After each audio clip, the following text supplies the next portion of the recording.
Q1. Hiya folks. Yes, of course, we're in valve mode here, there's no doubt about it. And basically, I've got a problem. I've got no valve holders. I just don't have any valve holders left anymore. The ones that's screwable, I'm talking about. They're all like this. I've got loads that's like this that's soldered into a board, you know, like that. But there's no way to, you know, put screws in and mount it onto the board that you're going to build. You know, this is a problem. I have a problem. Now, I can buy them.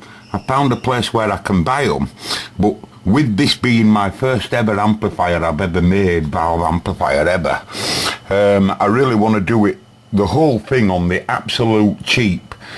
In fact, it would be nice to spend no money whatsoever. I'll feel better that way. Because I really do believe, even though it's the first ever amplifier I make, it's not going to be very good. And I know that now because the output tubes I'll be using, even though they're good tubes, it's only going to be a single-ended EL84 with the EWC83 drivers. Now, the EWC83s are capable of good audio, and the EL84s are capable of good audio. But I'd really like to go for a push-pull myself. And for those that don't know what I'm on about, that's two output tubes where the outputs combine together in the audio transformer, where we're just going to be going for a single-ended. Now, single-ended really can sound nice, don't get me wrong, but the power is a lot lower. We're talking about 3 or 4 watts per channel. Yeah, you heard me right, 3 or 4 watts per channel. It's not a lot, is it? Anyway, they're definitely the transformers I'm going to be using, because these match the EL84, obviously two, one for left and one for right. And even these are problematic because a normal transformer has got somewhere where you can bolt them down to deck. And as you can clearly see, these are just bent over, lugs bent over. So I'm probably going to have to use this old mounting scenario because, you know, you can screw that down. So like I said, the whole thing's going to be clumsy looking, ugly looking, bit like its owner. But like I say, this is more, it's more experimental purposes than anything else. Ow. Anyway, getting into Beverly here. This is an old Tektronix oscilloscope that's brought down. I've had it years and years, and even when it were working, I couldn't really use it because it was too big for workshop, you know. Although I've repaired a few radios using it, don't get me wrong, it's been a brilliant scope. But I wouldn't run it in my workshop today, folks. This is much like our Racal equipment. I've got a video of this showing it in fault condition, and there won't be much wrong with it. There won't be much wrong with it. If you can hear some banging and everything, by the way, it's fault letting fireworks off outside. But I'm going to scrap this, and I'm going to start to scrap it today. I'm not going to pull it all to pieces. I'm just going to take out what I want. And stuff like this, I'm going to pull 4 of these out. It's scandalous like, but see how these are screwable, a screw here and a screw there. Well, the good quality valve holders as well. Now this is typical American. This is very much like our English version of Racal. I'll show you underside of it in a minute and give you an idea of the quality of it. And there's lots of tubes in here that I can actually use. If I pull just one of Exhibit A's out here, if I can get to one. Outstanding tubes of these, folks. You ought to see write-ups that they get. Hold on, where have I put my glasses? Stand by. There you go. Not necessarily the Philips, but there's other Mullard types and all sorts in there. But you see them, the EWC88. Well, they're using these in the preamp stages. They're very, very similar to an EWC83. This is an EWC83. It comes under the name of 12AX7. And this also can be used for audio. And the both of them get very good, you know, name when it comes to audio. And And also, like I say, I can use some of these valve holders here. So I'm going to steal 4 valve holders because I need 4 of them. 2 for preamps, you know, 1 for left and 1 for right, and 2 for power amps.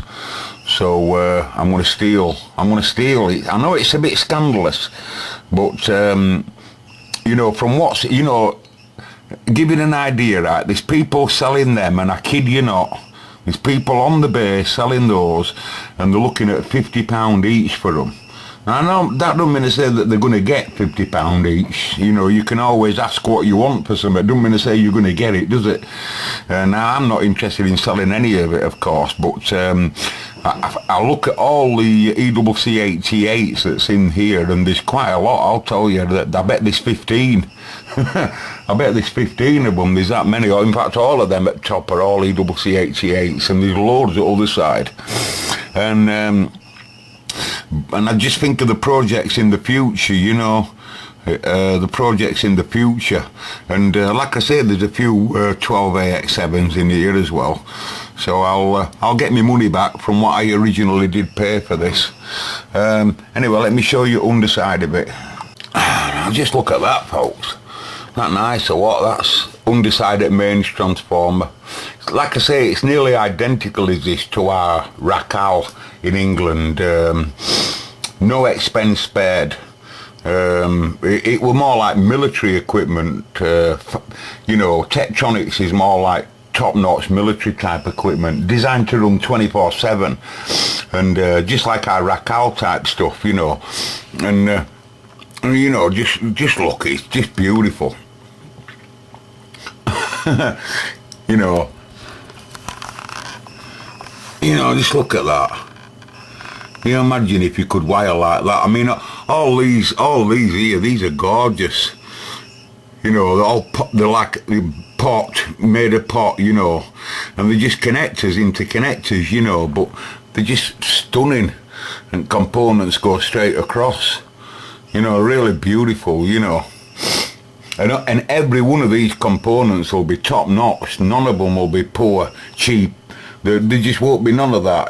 They'll all be the bestest resistors at the time, the bestest capacitors, you know, the bestest. Like this rotary switch here, you know, that'll cost a fortune, that, folks. It'll cost an absolute bloody arm and a leg, that. It will. It is a shame to scrap it, like, you know, and I grant you, I understand this, but like I say, a lot of it will go to good use. There's a lot that won't, like in here, like mains transformer. I'm not going to be able to do anything with that, am I? You know, it's just so big, you know. But just look at it in there. You know, there's just so much of it, isn't there? And with internet, you know, you can get a lot of information on, you know, look at all these big pull-down resistors here. You know, they're like big mains droppers. They'll all come in handy, you know, for messing around in future with tube stuff.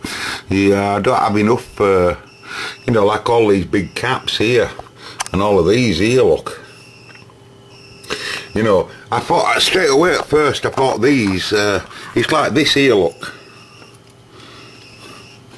As soon as I saw this, I did a search on the internet, and I said to myself, yeah, I said, you're a rectifier, you. I'm totally wrong, it's not a rectifier, it's a regulator, and it's born in the USA, it was born in the USA. It's a 6080, and when I look on, you know, because I saw them 2 plates there, and I said to myself, yeah, it's a rectifier. Is that a full wave bridge rectifier? And it ain't at all. Like I say, it's a regulator. It works as a regulator, and it was born. I won't do that again, but yeah, nice and clean thing, innit? But you never know, it might come in future. There's 2 of those in this thing. It might come in for some project. Who knows what I'm going to do in the future. Anyway, it is a sad day, and I grant you it's not something I enjoy doing and scrapping out, but I've had it sat on my landing now for long enough, this. In fact, it's been brought down in a brought down state in this house here for probably 5 years now, maybe more. And I can't see me ever doing out with it. And even if it was working perfect, I can't. I don't know whether my bench should take that, you know. And we've got an abundance of oscilloscopes here. I think we've got 3 or 4 that's much smaller than this, much wider bandwidth than this, you know, and a lot easier to get on my workbench, you know. You only need really one scope on your workbench at any one time. Sometimes I bring a scope in here. And I use another scope sometimes in here, but anyway, this animal's going to the wall. Let me just show you some on the internet first. I've been looking at regarding these 88s here. Okay, an interesting tube of these 88s. Will you please stand by? Yeah, just check these out, lads, ladies and gentlemen. These are the ECC 80. Sorry, the ECC 88, the ECC 88, and I can't say I've heard of one before, you know. So I started to look on the internet and look about them. They're all out of that Tektronix scope, and there might be, I kid you not, there might be 20. There might be 20 of those in there, and they use as amplifiers. And I kid you not, right? I'm just looking on the internet here, and there's a fella here, look, selling 2 of them. They're used for high-end audio equipment as well. Yeah, you can read it right, folks. I don't mean to say he's going to get it, of course. I don't mean to say he's going to get that. But they do tend to fetch right whack. And when I read into specifications on the internet they're really, apparently they're excellent sound quality as a preamp tube. Loads of people are building preamps using those. I've just come across one of these. I've never ever seen one of these in my life before. There's loads of tubes in that's really interesting. I am not joking. Several amplifier tubes, which I'll show you in this video, right? Well, that's a relay. That's its number there. And I've just had a look at him. Can you see him? 6N045T. And I've just had a look at him, and he's a relay inside a tube. And at first I thought to myself, why would they have a relay in a tube? And it comes obvious then. Well, it's completely clean, uncontaminatable. Can't contaminate that if it's inside a tube. No oxidization can occur inside there, can it? Because there's no air inside that tube. It'll be vacuumed. So, and you can even see it's heated on the side. You know, I was going to say, how does it eat the plates up? And you can just see that what looks like a resistor there. Well, it's that'll create, you know, there'll be some current across them 2 pins when it's working in circuit, and that'll heat up, and it'll make that plate bend, and it'll click over. It's used as a thermal cut-off in Tektronix there, in that scope, you know, or if something goes wrong with power supply, like it'll turn off or something, I don't know, something similar to that, but I think it's thermal cut-off, because there's a control not far away that says thermal trip, and this lift's quite close. Anyway, let me just show you some other tubes. Hang on. Now these guys are 12B4As. 12B4As. An American tube again. And these are they can work as an audio valve, and again give very good results apparently. Apparently you can use them without an output transformer as well. There's ways to connect these up without an audio output transformer, or something similar to that. Anyway, I'm not too sure, but I've been, you know, reading forums. Hey, I've just downloaded a book off the internet all about valve audio, and there's 1,500 pages in it. It's a PDF, of course. 1,500 plus. 1,500 plus pages. There's some reading there. How to wind your own output transformers and wind your own mains transformers. There's some studying in there, you can tell them. Yeah, but they're an interesting tube as well, and there's a few of those in there. you know, and irrelevant, like I said, to what they're worth. You know, I'm not interested in selling out, but they're gonna, you know, I just want to find a good reason to scrap it, you know, and I have done, you know. Come across this, by the way. I took this out at Bagford, first time ever today. It's a brand new band switch for an old radio, and it were all bagged up in its little bag there. I had to know what were in it. That cost some money and all. That's from my Uncle Paul. That. Not to do with this video though, of course. And some old cartridges as well. Some really quite early type cartridges here. From an old SME. A few of them here, look. Stand by, our engineers are working out. That's the same cartridge as that. Just has a lid on it.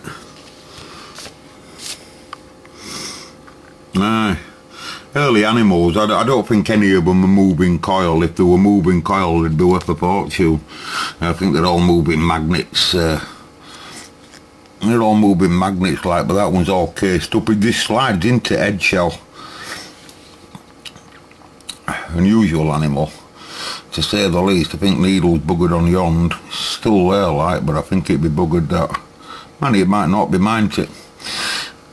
They look like a like big bloody heavy thing, don't they? But obviously, with counterbalance at other end, like, it'd be alright. Anyway, I'll show you what I've robbed out of that Tektronix so far, because we need them. I'm starting my valve amp project as soon as possible, you know, and I want to make it out of all rubbish, as I've told you. I do believe that valve amp is all here in its basic form in the home. And I'm not really bothered about building a nice fancy cabinet just now. I just want to get it all built together and see what it sounds like, really. And then at a later date, I'll probably go for a nice fancy cabinet like a lot of them do, you know. Might get a joiner to make me a plinth for it, you know, the part that goes round edge. Might get a proper joiner to make that. Although it wouldn't be cheating, would it, that? Anyway, I'll just show you what I've robbed out of it. Now, you see, I need two valve holders, 9B8s. I think they call them 9B8s. That's what they are anyway, I think.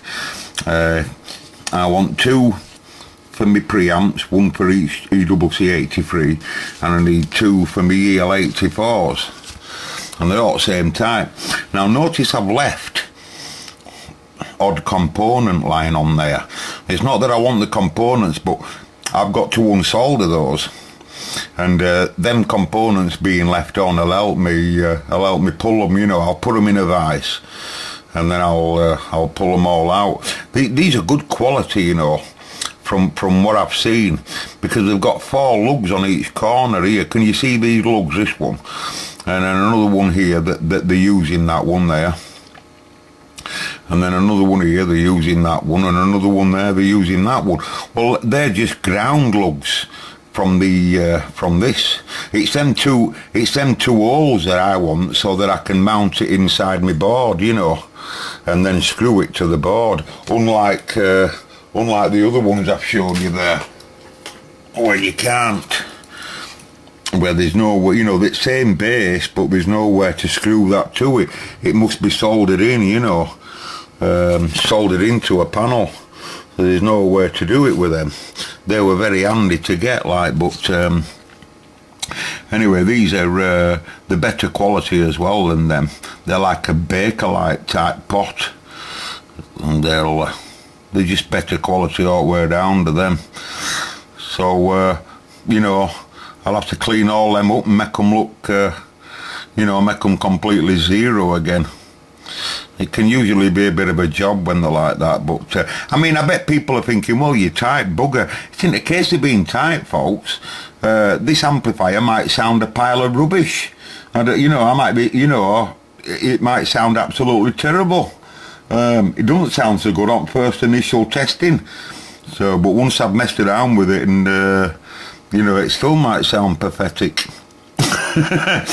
But it is my first ever audio amplifier, so I'm bound to get some of it wrong. That's why I'm not going to go to a lot of trouble to build a cabinet for it. I'm just going to build it all on a breadboard. I think I'm going to build preamp stages on one breadboard and the power amp stages on another breadboard. Tell you another thing I've come across and all that's interesting. That is a plug-in cartridge for a quad. That's my Quad 22 uses those, although my Quad 22's got them all in place. But basically what that is, it's someone's wrote on their quad tape input, and you just plug that into it back and it makes your quad perfectly suitable for tape recorders. Aye. All interesting stuff. Anyway, I'm going to leave you now, folks. It's look at time. Look at that. So I'm going to go to Moo Moo Land, where horizontalness don't think about valve amplifiers. Aye. And I'll sort them out tomorrow. I'll get them all back to zero again tomorrow, just like the Tektronix manufacturers had them originally. So say goodbye to that Tektronix. It's never going to live again. It is a bit upsetting, I've got to be honest, because it were repairable, you know. But as I said, I'm not going to be able to put something like that on my bench anymore. It's far too big, and we've got 2 or 3, probably 4 scopes knocking about here. So and they're that's about 80% bigger than any others I'm running here at this time. I'll catch you later, folks. Oh, just before I go, folks, can't remember who it were now, but someone wrote in and said that the EM71 is not a 50s valve. I think he were referring to stuff like this. This is, the EM71 is a 50s valve, but it were these sort of tubes that were developed back in the early days. This is a 1937. It's a Magic Eye, same again, but it's a 1937. This one does work. I can't just show you it now because I don't have a base for it, you know, where I can connect it up easy like, but I know it does work. It's from me what they call it, my Barker radio, which I've had it working, by the way. For those that's interested, I've had my Barker alive. And I have seen this up and rolling, although the Barker does have some issues, but that's the 838 Barker. And I could do with I need an audio output transformer for it, and it's a push-pull one as well. Anyway, I'm going now. Good night, folks. I pulled that out first to show that lad there, but forgot all about it. Can't remember its number. I pulled another one out. We're studying another one and all. It's a mixer. I just thought it was an interesting looking species. It's what we call a mixer. They call it a frequency converter. They call it a frequency converter, but I think it's a mixer if I remember. I've looked at that many tubes lately. Yeah, and what's that one? 6J something, I can't remember its number. I can't remember its number now. There it is, yeah, Y63. Yeah, go look at a Y63 on the internet and you'll see that's 1937. Nowhere near as nice as the EM84s or the EM71s in my opinion, although they do come up very similar to an EM74, you know, they come up together like that, in all light up green of course. By the way, that is worth quite some money because they were popular in radios for going dimmer and dimmer and dimmer, and this one is bright as anything. It works perfect, nearly identical to the one. I'll show you this, hang on. That there, that's a Murphy. It's a Murphy. I use that one at the moment. I've got that one. I use it at the moment, but you can see clearly that one's I don't know whether it's got exactly the same type on it, but it's a very similar tube, you know. I think that's from I think this is I don't know what year this radio were made. Not too sure what it were made, but been restored by my Uncle Paul. Works spot on, of course, typical from Uncle Paul. Never left me bugger all to repair, or to try.